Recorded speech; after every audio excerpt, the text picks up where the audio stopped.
ಸಭೆ ಪುರಸಭೆ ಪಾಲಿಕೆಗಳಲ್ಲಿ ನೀರಿನ ದರ ಹೆಚ್ಚಳಕ್ಕೆ ಸಂಪುಟ ಸಭೆ ಅಸ್ತು ಅಂದಿದೆ. ಹಾಗಾದ್ರೆ ಬೆಂಗಳೂರಿನ ಜಲಮಂಡಳಿ ನೀರಿನ ದರ ಹೆಚ್ಚಿಸುತ್ತಾ ಅನ್ನೋ ಕುತೂಹಲ ಇದ್ದೇ ಇರುತ್ತೆ. ಜಲಮಂಡಳಿ ನಿರ್ಧಾರವೇನು ನೋಡೋಣ ಬನ್ನಿ.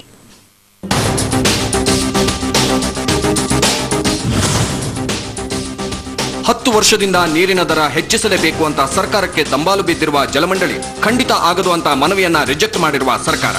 ಆದ್ರೆ ಮೊನ್ನೆ ತಾನೇ ಸಚಿವ ಸಂಪುಟ ಬೆಂಗಳೂರು ಹೊರತುಪಡಿಸಿ ರಾಜ್ಯಾದ್ಯಂತ ನೀರಿನ ದರ ಹೆಚ್ಚಳಕ್ಕೆ ಗ್ರೀನ್ ಸಿಗ್ನಲ್ ನೀಡಿದೆ. ಇದರಿಂದ ಅತೃಪ್ತಿಗೆ ಒಳಗಾದ ಮಂಡಳಿ ನಷ್ಟದ ಪ್ರಮಾಣವನ್ನು ಅಂಕಿಅಂಶದ ಮೂಲಕ ತೋರಿಸುತ್ತಿದೆ. ಪ್ರತಿ ತಿಂಗಳಿಗೆ ಮಂಡಳಿ ಬರೋಬ್ಬರಿ 6.5 ಕೋಟಿ ರೂಪಾಯಿ ನಷ್ಟ ಅನುಭವಿಸ್ತಾ ಇದೆ. ಜೊತೆಗೆ ವಿದ್ಯುತ್ ದರ ಏರಿಕೆ ಮಂಡಳಿಗೆ ತುಂಬಲಾರದ ನಷ್ಟವಾಗಿದೆ. 10 ವರ್ಷಗಳಿಂದ ನೀರಿನ ದರ ಜಾಸ್ತಿ ಆಗಿಲ್ಲ. ಆಮೇಲೆ 10 ವರ್ಷಗಳಲ್ಲಿ ವೆಚ್ಚ ಭಾಳ ಜಾಸ್ತಿ ಆಗಿದೆ. ಎಲೆಕ್ಟ್ರಿಸಿಟಿ ಕಾಸ್ಟ್ ಜಾಸ್ತಿ ಆಗಿದೆ. ಒಂದು ವರ್ಷಕ್ಕೆ 310 ಕೋಟಿ ರೂಪಾಯಿಯಷ್ಟು ನಾವು ಪವರ್ ಕಾಸ್ಟನ್ನು ಕೊಡ್ತಾ ಇದ್ದೀವಿ. ಆಮೇಲೆ ಪ್ರತಿ ವರ್ಷ ಬೇರೆ ಬೇರೆ ಎಲ್ಲ ರೀತಿಯಿಂದ ಕಾಸ್ಟ್ ಜಾಸ್ತಿ ಆಗ್ತದೆ. ಹಾಗೆ ನೀರಿನ ದರ ಸ್ವಲ್ಪ ಜಾಸ್ತಿ ಮಾಡಬೇಕಾಗುತ್ತೆ ಅಂತ ನಮ್ಮ ಸರ್ಕಾರಕ್ಕೆ ನಮ್ಮ ಒಂದು ಕೋರಿಕೆ ಇದ್ದೇ ಇದೆ. ಸರ್ಕಾರ ಅದನ್ನು ಪರಿಶೀಲನೆ ಮಾಡಿ ಸೂಕ್ತವಾದ ಸಮಯದಲ್ಲಿ ತೀರ್ಮಾನ ತೆಗೆದುಕೊಳ್ಳುತ್ತೆ. ಜಲಮಂಡಳಿ ವಾರ್ಷಿಕ 260 ಕೋಟಿ ರೂಪಾಯಿ ಕೊರತೆ ಅನುಭವಿಸ್ತಾ ಇದ್ರು ಸರ್ಕಾರ ಸುಮ್ಮನೆ ಕೂತಿದೆ. ಇದೀಗ ನಗರಸಭೆ ಪುರಸಭೆಗಳಲ್ಲಿ ನೀರಿನ ದರ ಹೆಚ್ಚಿಸಿರೋ ಹಿನ್ನೆಲೆಯಲ್ಲಿ ಜಲಮಂಡಳಿ ಕೂಡ ನೀರಿನ ದರ ಹೆಚ್ಚಿಸೋ ಎಲ್ಲಾ ಸಾಧ್ಯತೆಯೂ ಇದೆ. ಈ ಬಗ್ಗೆ ಸಚಿವರಲ್ಲಿ ಕೇಳಿದ್ರೆ ಗುಟ್ಟು ಬಿಟ್ಟು ಕೊಡದೆ ಅಡ್ಡಗೋಡೆಯ ಮೇಲೆ ದೀಪವಿಟ್ಟಂತೆ ಮಾತನಾಡ್ತಾರೆ. ಇವತ್ತು ನಾವು ಜಲಮಂಡಳಿಯಿಂದ ಪ್ರತಿ ವರ್ಷ 300 ಕೋಟಿ ರೂಪಾಯಿ ನಾವು ವಿದ್ಯುತ್ ದರವನ್ನೇ ನಾವು ಕೊಡ್ತಾ ಇದ್ದೀವಿ. ಸೊ ಅಲ್ಲಿ ಎಷ್ಟು ಜಾಸ್ತಿ ಆದರೆ ಅದು ನಾವು ಕೊಡ್ತಾ ಹೋಗಬೇಕು.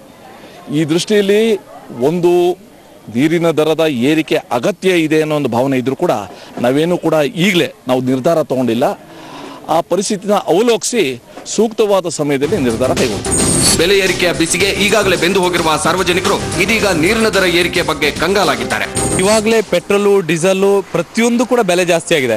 ಒಂದು ವೇಳೆ ಏನಾದರೂ ಪುನಃ ಸಚಿವ ಸಂಪುಟದಲ್ಲೋ ತೀರ್ಮಾನ ತಗೊಂಡ್ರೆ ತಪ್ಪಂತ ನನ್ನ ಭಾವನೆ. ಇವು ನಷ್ಟ ಇದೆ ಸ್ವಾಭಾವಿಕ. ಅಂದರೆ ಇವಾಗಲೇ 10 ವರ್ಷದಿಂದ ಬೆಲೆ ಜಾಸ್ತಿ ಮಾಡಲ್ಲ, ನಷ್ಟ ಆಗ್ತದೆ. ಇವಾಗಲೇ ಮತ್ತಷ್ಟು ಹೊರೆ ಆದರೆ ಜನಸಾಮಾನ್ಯರು ಜೀವನ ಮಾಡೋದು ತುಂಬ ಕಷ್ಟ ಆಗುತ್ತೆ ಅನ್ನೋದು ನನ್ನ ಅಭಿಪ್ರಾಯ. ಸಾಮಾನ್ಯವಾಗಿ ಬೆಲೆ ಏರಿಕೆಯ ವಿಷಯದಲ್ಲಿ ಸದಾ ತುದಿಗಾಲಲ್ಲಿ ನಿಂತಿರೋ ಸರ್ಕಾರ ಜಲಮಂಡಳಿಯ ನೀರಿನ ದರ ಹೆಚ್ಚಿಸೋಕೆ ಹಿಂದೇಟು ಹಾಕುತ್ತಿದೆ.